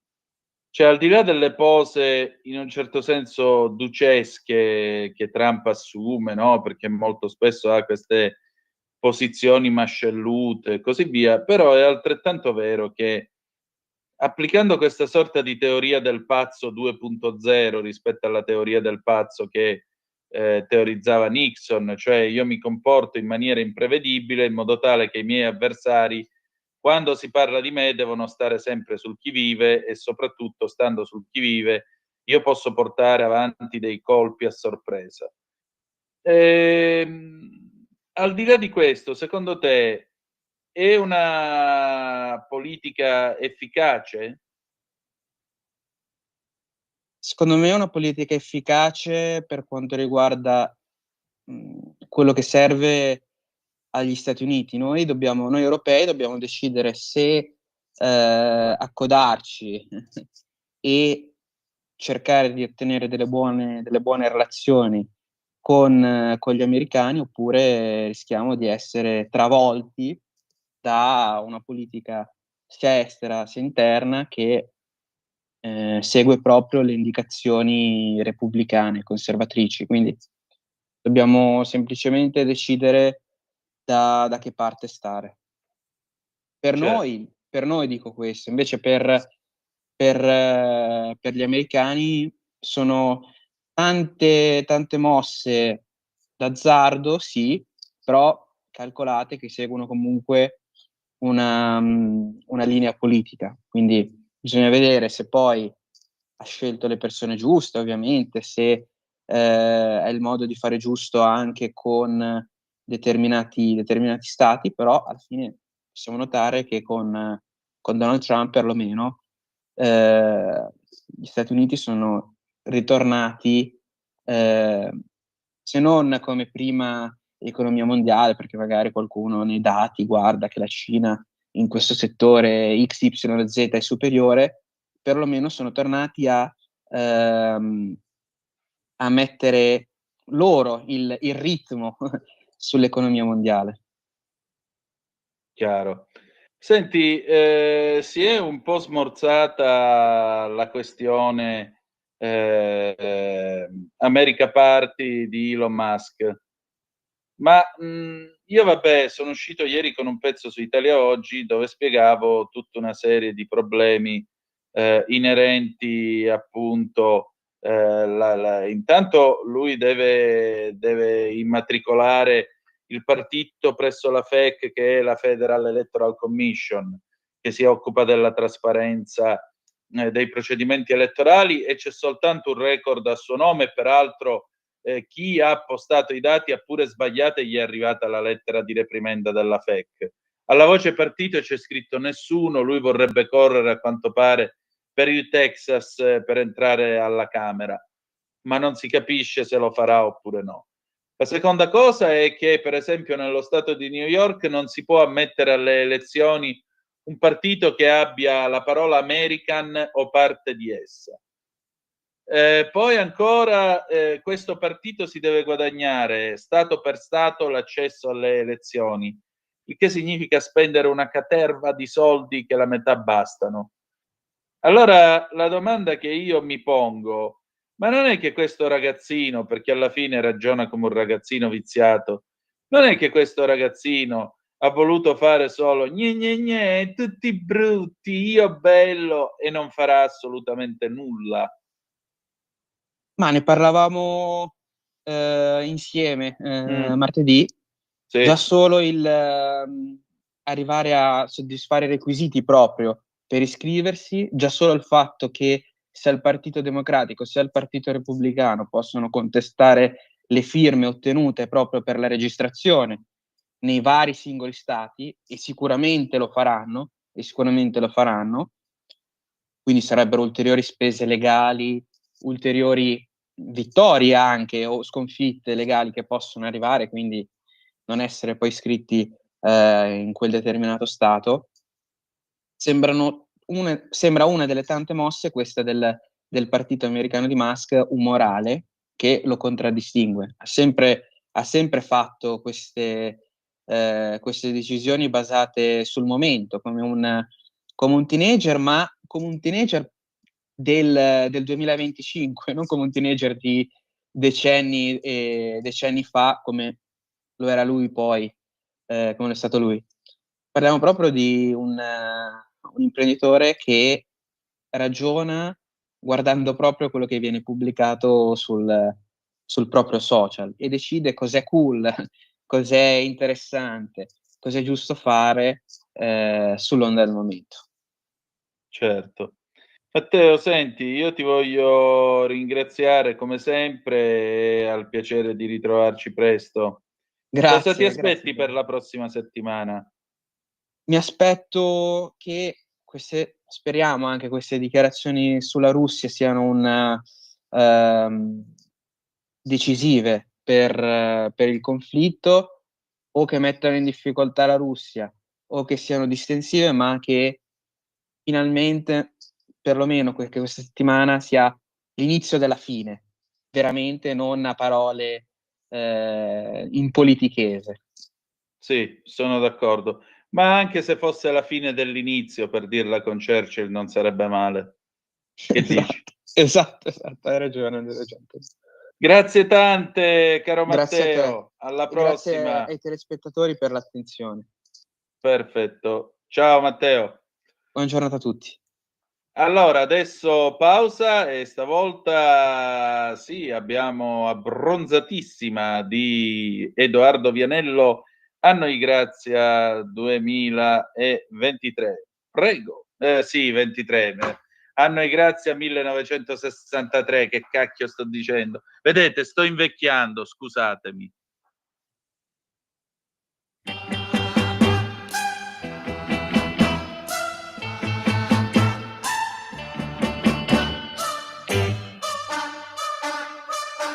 Abbronzatissima sotto i raggi del sole, com'è bello sognare abbracciato con te.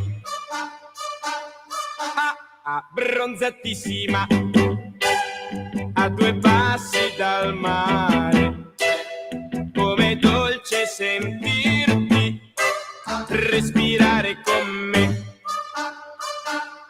Sulle labbra 2 dolcissime, un profumo di salsedine, sentirò per tutto il tempo di questa estate d'amor, quando il viso tuo nerissimo tornerà di nuovo pallido, questi giorni in riva al mar non potrò dimenticare. Bronzatissima sotto i raggi del sole, a 2 passi dal mare, abbracciato con te.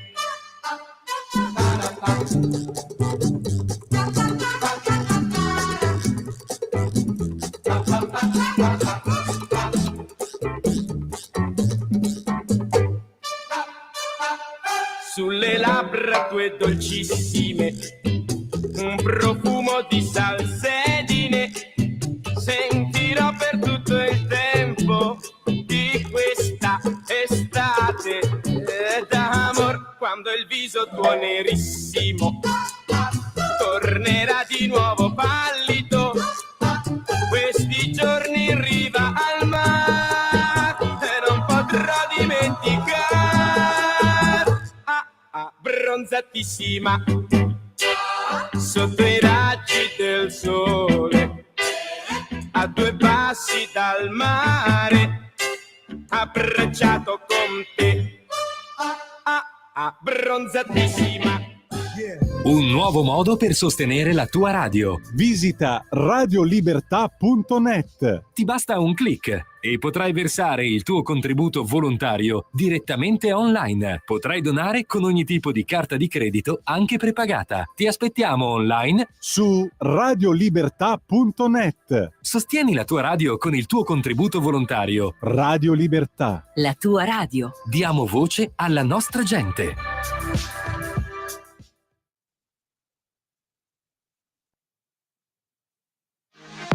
Per la tua pubblicità visita il sito radiolibertà.net.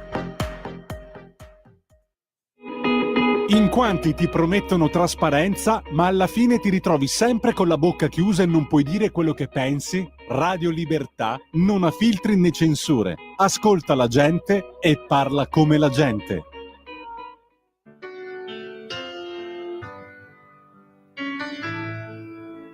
Va ora in onda Liberamente. Variazioni e scorribande con Giovanni Sallusti. Eccomi qua. Sono venuto a vedere lo strano effetto che fa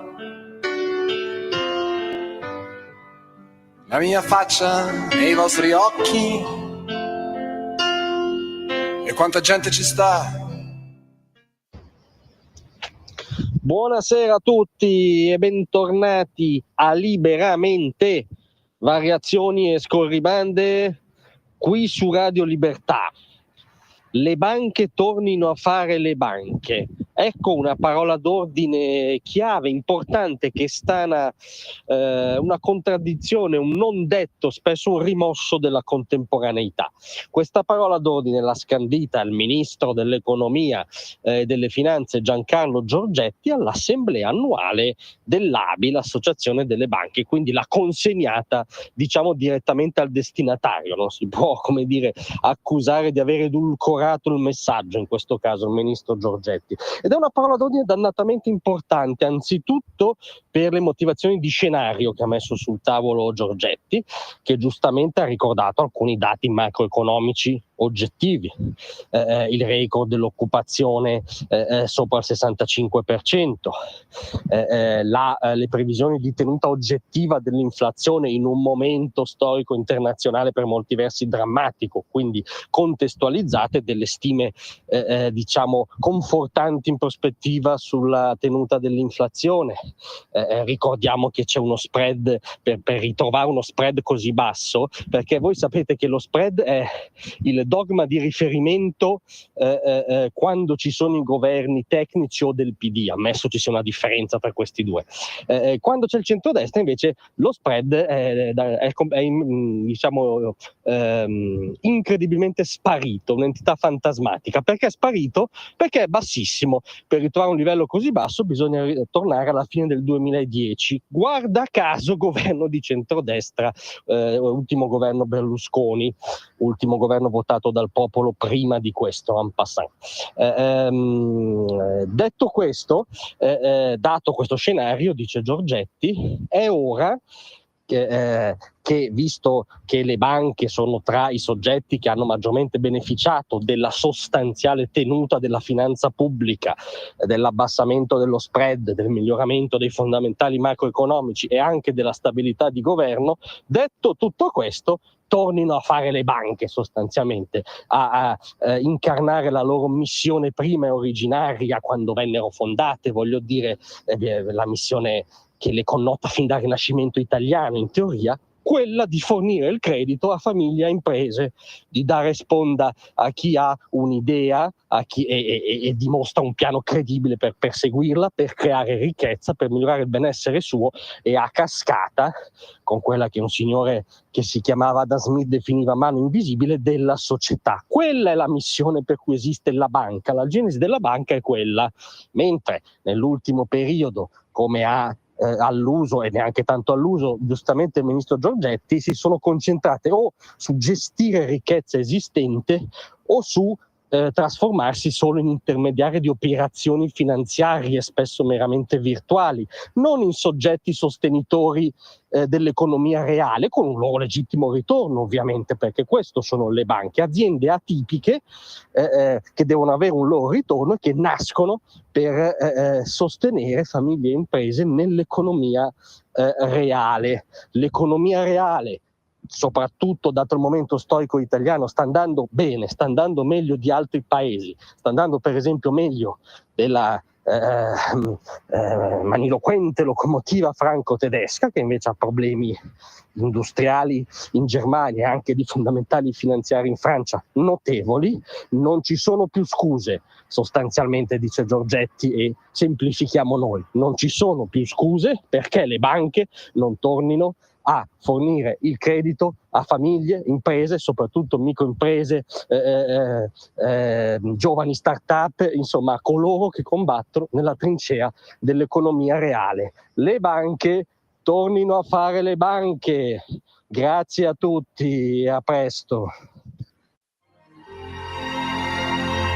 Tra un manifesto e lo specchio.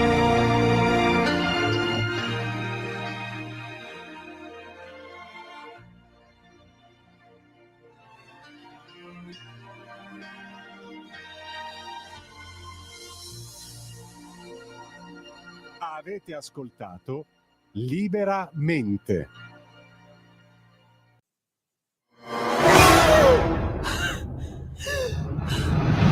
Pensa a respirare. Ora abbandonati. Che cosa vedi? Luce, oscurità, l'equilibrio. È tanto più grande. È stato un risveglio. Hai sentito? Conosco una sola verità.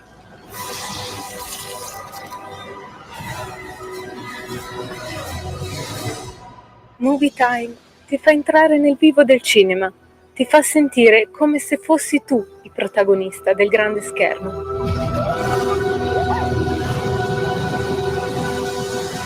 Ogni sabato dalle ore 16.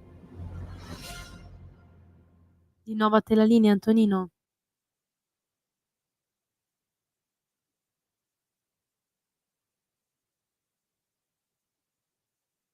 Antonino, ci senti?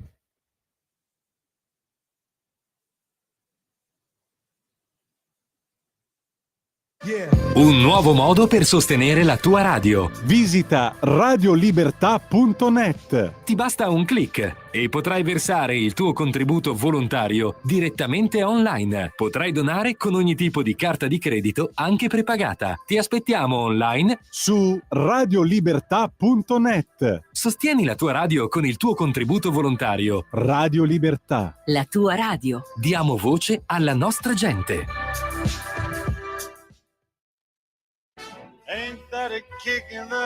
Ascolta i tuoi programmi preferiti, le notizie, la musica che ami e non solo. Con l'app di Radio Libertà puoi interagire con i conduttori, anche quando sei in movimento. Non aspettare, cerca Radio Libertà nello store del tuo smartphone o tablet e scarica l'app gratuitamente. Radio Libertà, tutta la radio con te. Scopri di più su radiolibertà.net. Semplicemente la tua radio. Sai che c'è, che per te ho apposta uno spazio nella testa che calpesta ogni mio altro pensiero.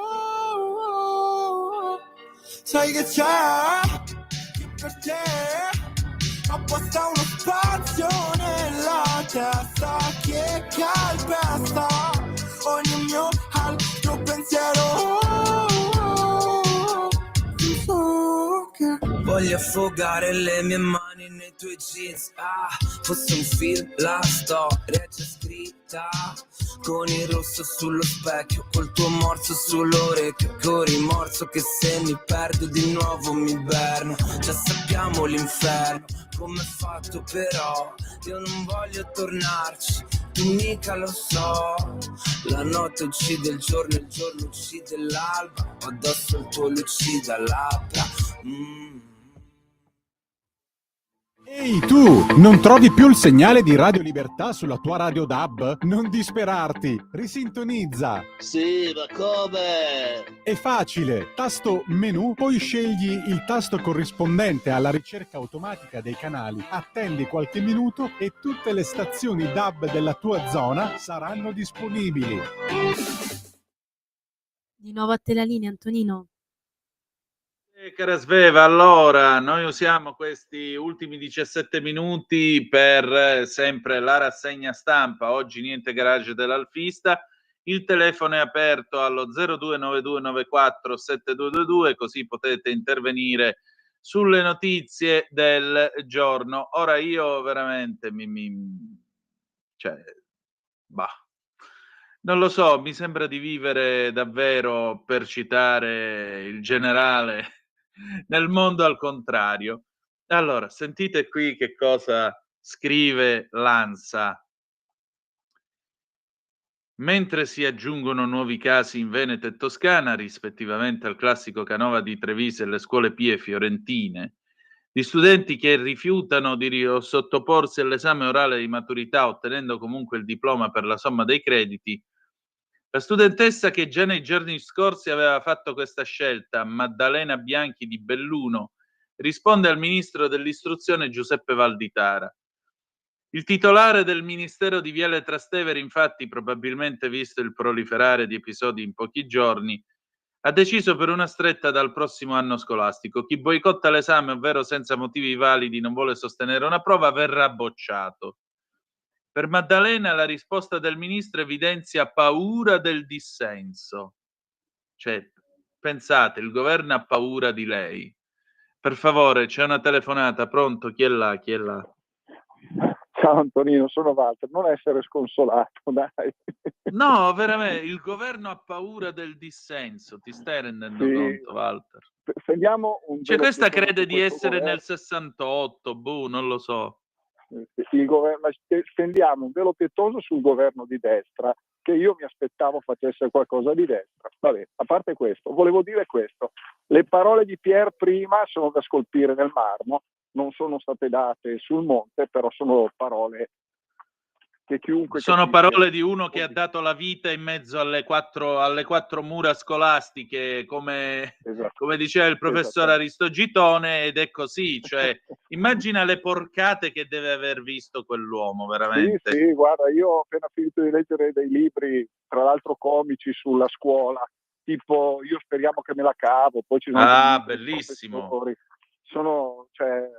Vabbè, lasciamo perdere. Poi conosco degli insegnanti di sostegno ai quali dico sempre: scrivete libri, perché queste cose non è possibile che non vengano conosciute, poi sono comicissime. A parte questo, però, la mia riflessione invece su quello che ha detto Pierre è: ma siamo davvero sicuri che la volontà di mantenere questi giovani nell'ignoranza e crearne la dipendenza da fonti di informazione sempre pronte, allora questi si leggono sul telefonino che un asino l'altro giorno volava e mentre volava distribuiva denari, questi dicono cazzo, sul telefonino, io ci credo. Cioè l'ignoranza programmata per i regimi è sempre stata l'arma principale, mantenere il popolo nell'ignoranza. Io vedo questo nel disegno, perché non può essere che succeda quello che succede e che la gente abbia paura. Cioè il ministro Valditara dovrebbe prendere la scimitarra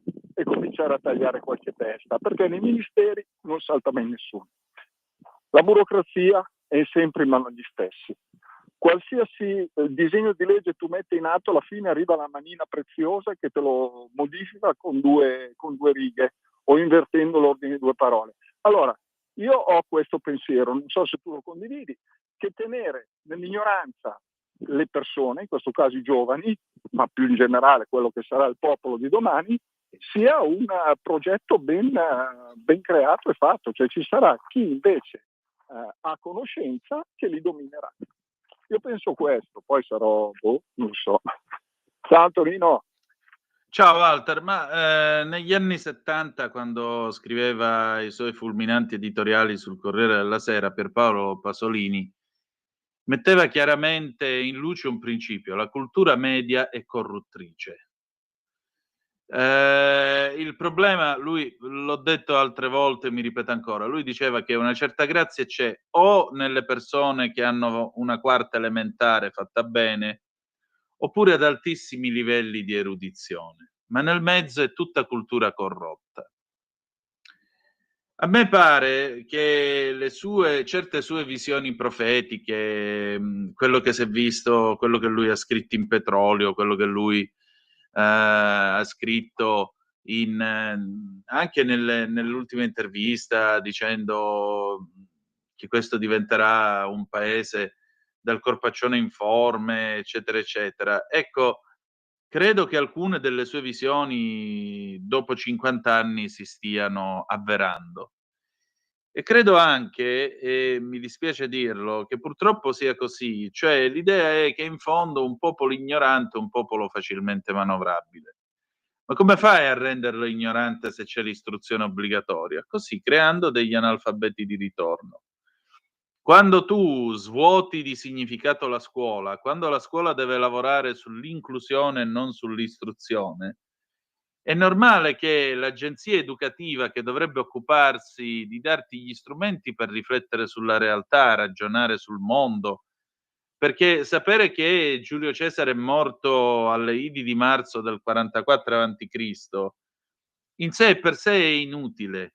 Diventa utile nel momento in cui questo ti serve a capire che tu non sei immerso in un eterno presente, ma che vivi in un tempo che si muove, e nel tempo che si muove ci sono eventi che accadono, e questi eventi, che apparentemente ci sembrano lontani, alla fine influiscono anche sulla tua vita. Ecco, il fatto che alla fine tu ti trovi una ragazzina di 19 anni che va a dire che Valditara ha paura del dissenso. Io Valditara l'ho conosciuto più di una decina di anni fa. Valditara è tutto fuorché un vigliacco, tanto per cominciare. Secondariamente è un professore universitario di storia del diritto romano. Quindi è uno che capisce bene il senso della storia, capisce bene il senso del muoversi nel tempo, dell'acquisire una padronanza del tempo. Una che viene e si lamenta del fatto che i professori in 5 anni non l'hanno conosciuta. Ragazza mia, non era compito loro. Non era compito loro. Il loro compito non era di farti da balia, perché la scuola non è un posto dove tenere i figli a balia. La scuola non è un posto nel quale si fa psicologia spicciola. La scuola è un posto dove si impara a leggere, scrivere, far di conto, dove ci si erudisce, dove si spera ti instillino la curiosità per la vita, per l'amore per la lettura, per conoscere cose nuove, per imparare. Per imparare. E invece qui c'è questa selfishness, la chiamano gli inglesi, come questo egoismo egotismo di fondo. C'è l'idea che io so io e siccome io sono io, preziosamente io, lo stracacchio del mio io, e allora io conto, io valgo, io dunque. Io dunque cosa, ragazza mia? Cosa? Tu domani che farai? Andrai magari a fare la stagista in qualche posto di lavoro e che farai? Andrai dal tuo datore di lavoro a dirgli: ma tu non hai fatto niente per conoscermi in tutto questo tempo?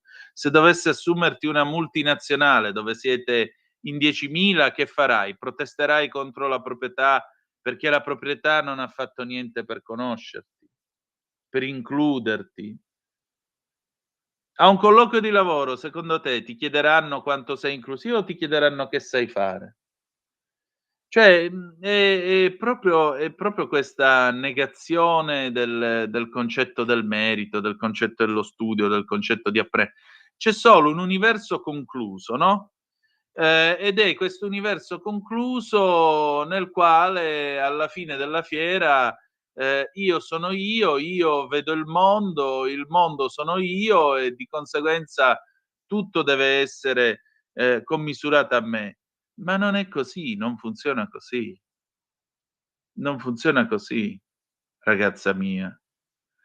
Perché quando tu impari, tu esci dalle mura del tuo egotismo, esci dalle mura della tua mediocrità, esci dalle mura del tuo personalismo e ti apri agli altri. E c'è gente che non la pensa come te, sì, esiste questa gente. E devi imparare a discutere con loro, devi imparare a trattare con loro. Non puoi pensare che il mondo sia a ego riferito e di conseguenza nel mio mondo ci sono solo quelli che la pensano come me. Perché se nel tuo mondo ci sono solo quelli che la pensano come te, stai tranquilla che non vai da nessuna parte. Abbiamo una telefonata, pronto? Chi è là? Pronto Antonino? Sì. Buongiorno, Giancarlo da Brescia. Ciao Giancarlo. Comunque si sa da dove arrivano quelle richieste lì, sono sempre i soliti, no? Da sinistra. Già. Dai sessantottini, dai post sessantottini arrivano sempre lì quelle richieste. È vero. Di poter fare tutto senza essere esaminati di maturandi o laureandi. Abbiamo i laureati filoterroristi palestinesi, insomma. Ma siccome siamo nell'era artificiale, basta che l'esaminatore si fa dare il telefonino dall'esaminando, che ha già l'applicazione, gli fa la domanda davanti al telefonino e l'applicazione dell'intelligenza artificiale gli dà tutta la risposta, non c'è bisogno neanche che parlino esaminandi, così non c'è pericolo che facciano la scena muta.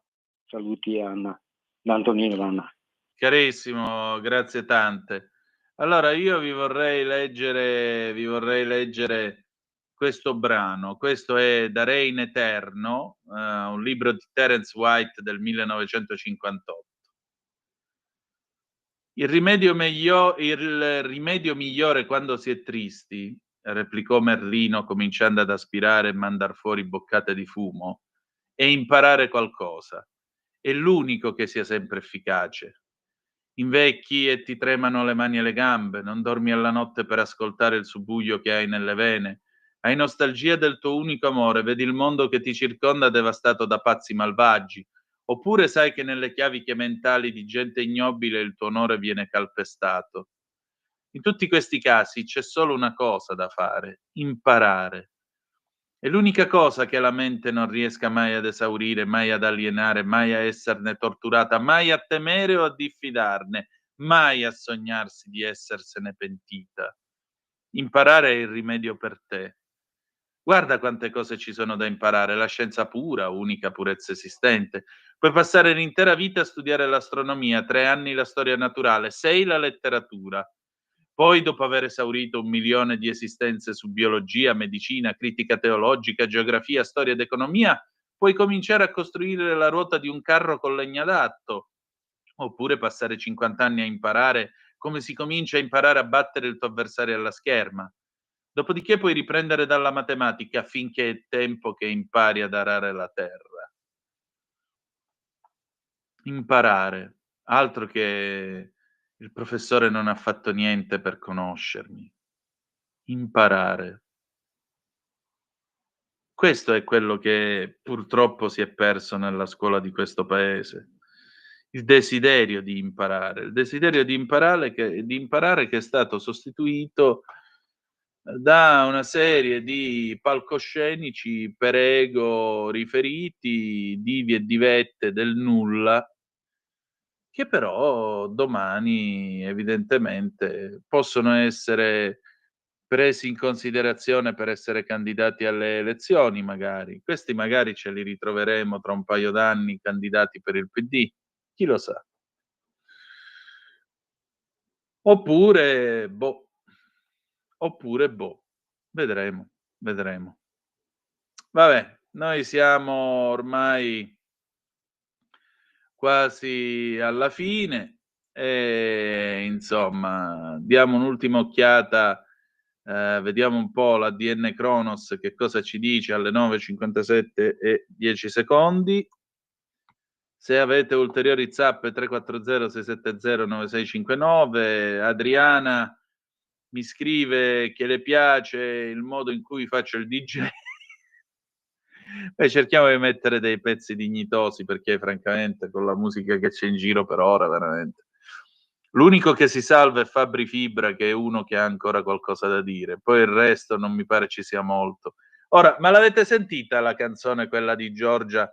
Dice passerò l'estate a piangere dentro la Toyota.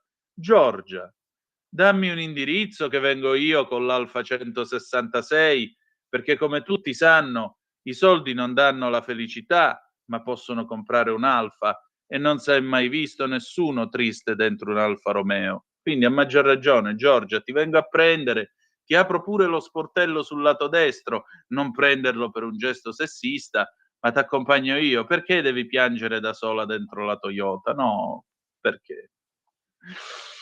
Va bene, allora, bella gente, abbiamo l'ADN Cronos, dazi di Trump fino a 12 miliardi di danno all'Italia con tariffe al 20%, le stime. L'Ucraina, da Kiev a Leopoli, pioggia di droni e missili russi, 2 morti, Ventimiglia, il bimbo scomparso dal camping, ricerche in corso per trovare Alen, speriamo che lo trovino presto. Gaza, media, negoziati Israele-Hamas sull'orlo del collasso, caso Garlasco, il DNA maschile nella bocca di Chiara Poggi, ecco di chi è, e poi Sinner in finale a Wimbledon, Djokovic travolto in semifinale, domenica la sfida con Alcaraz. Le 9:59 minuti, noi siamo arrivati alla fine di questa rassegna stampa di questo sabato 12 di luglio, vi ringrazio come sempre per il tempo e per la pazienza. Lunedì alle 7:30 ritroverete Sava Sandir ancora una volta Sammy Varin e io invece tornerò alle ore 18:05 trattabili con Zoom, il drive time in mezzo ai fatti, e Pier Vittorio, il grandissimo Pier Vittorio, tornerà sabato prossimo 19 di luglio. Direi che meglio di così non possa andare. Grazie per essere stati con noi e ricordate che malgrado tutto, the best is yet to come, il meglio deve ancora venire. Vi ha parlato Antonino Danna. Buongiorno. Avete ascoltato la rassegna stampa.